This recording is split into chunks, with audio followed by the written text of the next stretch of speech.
Yeah. Well, let's talk about the current go-to alternative materialistic explanation for the fine-tuning, and that's the multiverse. What is the multiverse hypothesis, and how does it purport to explain the origin of the cosmic fine-tuning that we see all around us?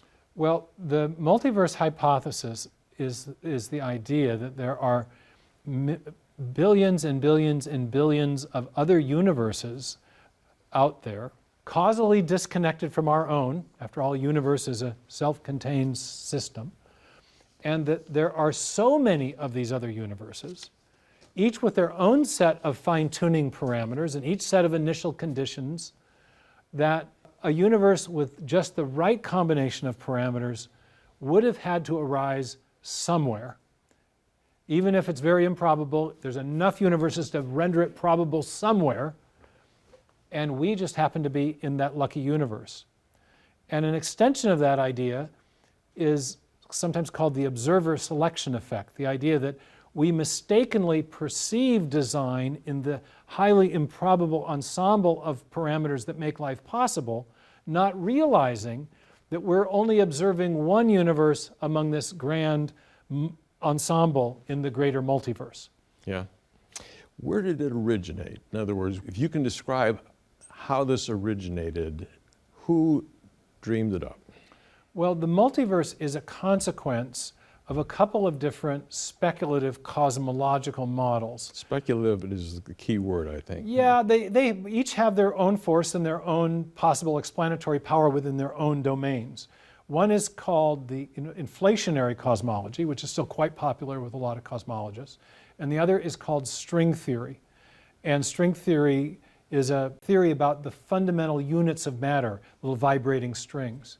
And for different theoretical reasons, people have proposed that these two models of first cosmology and the other reality imply the existence or possible existence of other universes.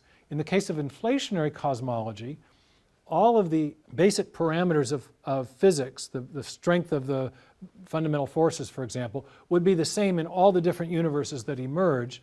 But as the universe expands and spits off new universes, which is one of the ideas of inflationary cosmology, you get a new set of initial conditions.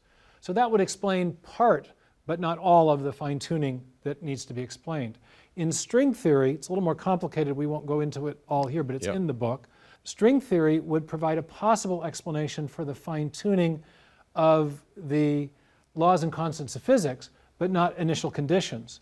So to explain everything that, for example, the God hypothesis explains, the single postulate of a transcendent mind explains, the multiverse needs to combine these two speculative cosmologies, one based on inflationary cosmology, one based on string theory, to explain both classes of fine-tuning.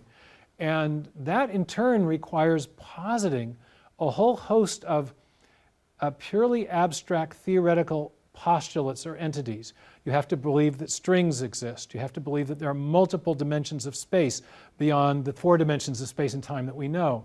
You have to posit what's called an inflaton field within the inflationary cosmological model. And in the book I detail the 10 or so different theoretical postulates that have to be formulated or believed in order to make these two cosmological models an adequate explanation for the fine-tuning.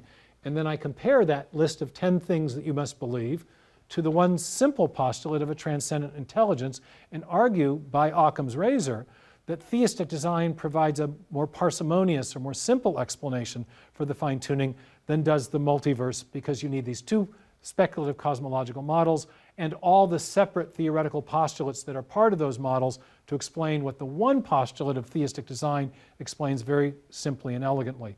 Your listeners may remember that Occam's razor is the idea that all other things being equal, in science we should prefer the simplest explanation, where by simple we mean one that does not multiply explanatory entities, does not needlessly posit the existence of things that we can't detect in order to explain things we can.